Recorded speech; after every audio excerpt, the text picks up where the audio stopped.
पुढच्या बातम्यांकडे वळूयात। उज्ज्वला तिटेंवर पहिल्यांदाच अजित पवारांचं भाष्य आहे। लोकशाही दमदाटी करून चालत नाही असं अजित पवारांनी म्हटलंय।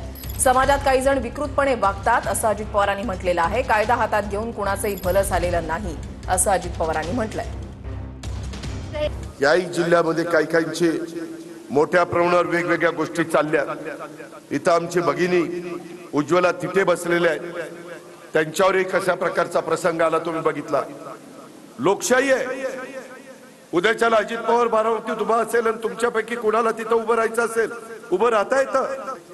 आज समाजामध्ये काही माणसं अक्षरशः विकृती असल्यासारखं वागतात।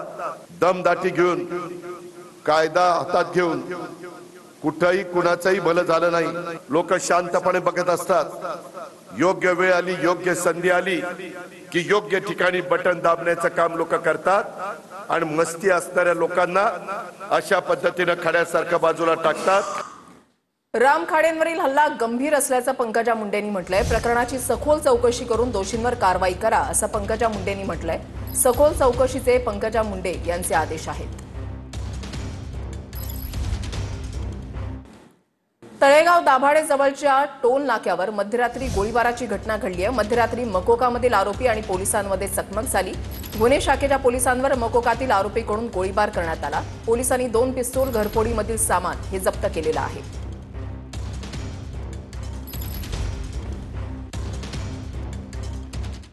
जळगावच्या बोदवडमध्ये नकली नोटांची तस्करी, चोरीच्या संशयावरून 4 जणांना ग्रामस्थांनी चोप दिलाय। संशयित 4ही जण मध्य प्रदेशमधील असल्याची माहिती आहे। घटनेचा व्हिडिओ व्हायरल झालाय। व्हिडिओमध्ये नकली नोटांचं बंडल सापडलेलं आहे।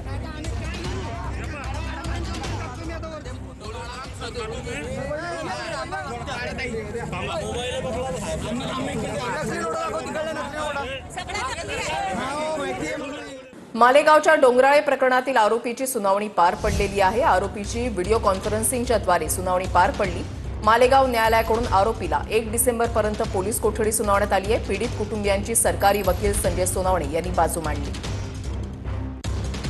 या आरोपीला आज देखील व्हीसीद्वारे तपासी अंमलदार यांनी हजर केलेला आहे। या कृत्य करण्यामागे आरोपीला कोणी मदत केलेली आहे, तर त्याला कोणी साथीदार आहे का, या तपास करण्यासाठी देखील पोलीस कस्टडी रिमांड घेण्यात आलेली आहे। या आरोपीचा 4 दिवस पोलीस कस्टडी रिमांड पुन्हा वाढवून देण्यात आलेला आहे। तर मालवणमधली दृश्य आपण पाहताय। निलेश राणे हे मालवण नगरपालिकेमध्ये सध्या पोहोचलेले आहेत।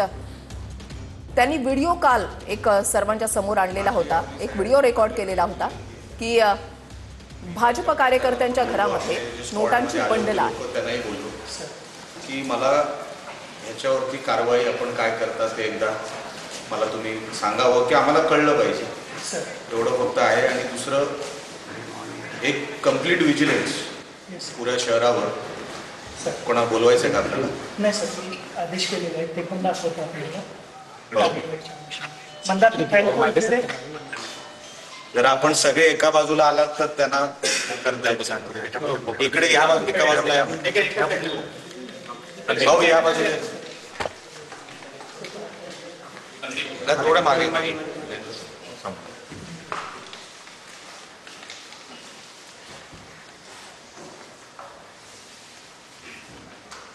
सर, आपण कालच्या घटनेत करू ज्या आम्हाला माहिती दिली त्याच्या अनुषंगानं आमचं FST झालं, ते जागेवरती पोहोचलं। PI सरही होते आणि त्या टीममध्ये पोलीसही होते। जप्तीनामा केलेला आहे। त्यानुसार जी काही रक्कम जप्त करण्यात आली ती आम्ही काल ट्रेझरी ऑफिसमध्ये जमा केलेली आहे। त्या अनुषंगाने एक संपूर्ण अहवाल बनवलेला आहे सर, आणि तो अहवाल आम्ही जिल्हाधिकारी तथा अध्यक्ष जिल्हा निवडणूक सनियंत्रण समिती असते, जी अशा आचारसंहितेच्या काळामध्ये जी रक्कम पकडली जाते त्याच्या अनुषंगाने करावयाची कार्यवाही ही ती समिती पार पाडते। तर त्यांना काल प्राथमिक माहिती दिलेली होती, मी आज त्यांना सविस्तर रिपोर्ट सादर केलेला आहे।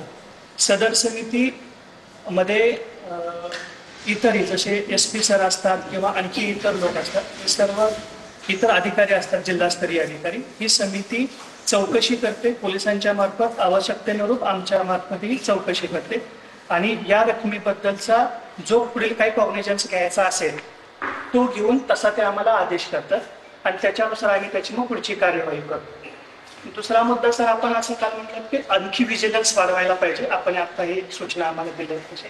त्यानुसार आम्ही परत आणखी 2 पथक वाढवलं आणि 18 तासांच्या शिफ्टनं कम्प्लीट 24 तास प्लस VSTच्या 2 टीम्स, अशा एकूण 5 टीम्स मध्ये आपण हे परत विजिलन्स वाढवतो. पूर्वी कमी होतं 3 होते, आता 5 करतो सर आणि पूर्ण विजिलन्स वाढवतो सर. साहेब तुम्ही बोललात, ठीक आहे, तुमचे मी आभार व्यक्त करतो, तुम्ही ही कारवाई केला. पण माझा विषय फक्त त्या 25 लाखापुरतं मर्यादित नाहीये. त्या घरामध्ये माझा आरोप आहे की अजून पैसे होते. आता सर्च करायला माझ्याकडे अधिकार नाही, तर आपण पोलिसांना आदेश देऊन काल रात्रीच, कारण का आता ते हलवले असणार सगळे, आता काय तिकडे काय तुम्ही सिक्युरिटी ठेवली नसणार, कोण तिकडे बंदोबस्तालाही नसणार, ते जे पैसे आले ते पण ते लोकांनी तिकडून हलवले. आता तुम्हाला पुढे जाऊन सांगतो साहेब, तुम्हाला काल ही घटना घडल्यानंतर माझा जो आरोप होता की अनेक ठिकाणी पैसे ठेवलेले लोकांनी पळवले साहेब काल रात्री, आता हेच जर चालू राहणार, अच्छा हे पळवले ते परत येणार नाही याची काही खात्री नाही,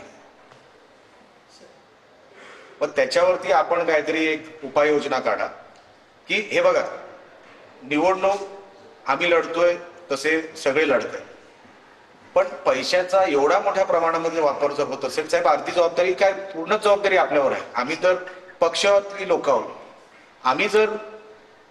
आम्ही कसा वॉच ठेवणार आहे सगळ्या, आम्ही वॉच ठेवू शकतो, त्याच्यावरती कारवाई करू शकत नाही साहेब. तुम्ही जी कारवाई कराल, तुम्ही जो अहवाल बनवाल, आणि काही केसेस झाले साहेब, FIRच झालेली नाही, FIRच झालेली नाही. मला एक सांगा साहेब, जर कुठल्याच अहवाल तुम्ही द्याल, तुम्ही जप्त जी अमाऊंट केली आहे ती तुम्ही समितीकडे द्याल, त्याच्यावरती अहवाल त्यांना द्याल.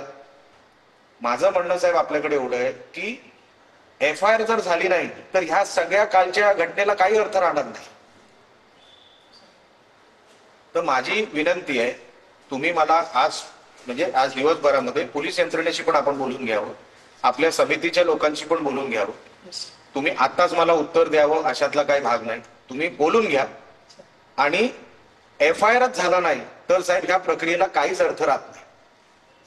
म्हणून माझी विनंती आहे, आपण ही प्रोसिजर करणार आहोत की नाही करणार आहोत हे एकदा आपण सगळ्यांशी बोलून मला सांगितलं तरी चालेल, आणि पोलीस यंत्रणेशी. मी याच्यामध्ये सर जिल्हाधिकारी किंवा आपली जी समिती आहे त्यांच्याशी परत मी एकदा बोलतो, त्यांच्याकडून जसे निर्देश येतील सर, कारण चौकशी करण्याचा अधिकार त्या समिती समक्ष असतो सर. त्यांच्याकडून जसे आदेश येतील, जे काही आदेश येतील त्याला त्या आदेशानुसार मी लगेच इकडे कार्यवाही माझी तात्काळ सुरू होईल सर. तुम्ही तेवढं करा. आणि कारण बघा साहेब, हा क्राईम आहे, हा क्राईम आहे की नाही, आता हा निवडणुकीच्या पलीकडे विषय गेलाय. आपण एक क्राईम सीन पकडलाय, तर क्राईम सीनचा पहिला पार्ट काय असतो, FIR. आणि FIRच झाली नाही तर साहेब हा गुन्हा झालेला आहे, हा मी सिद्ध कसा करणार.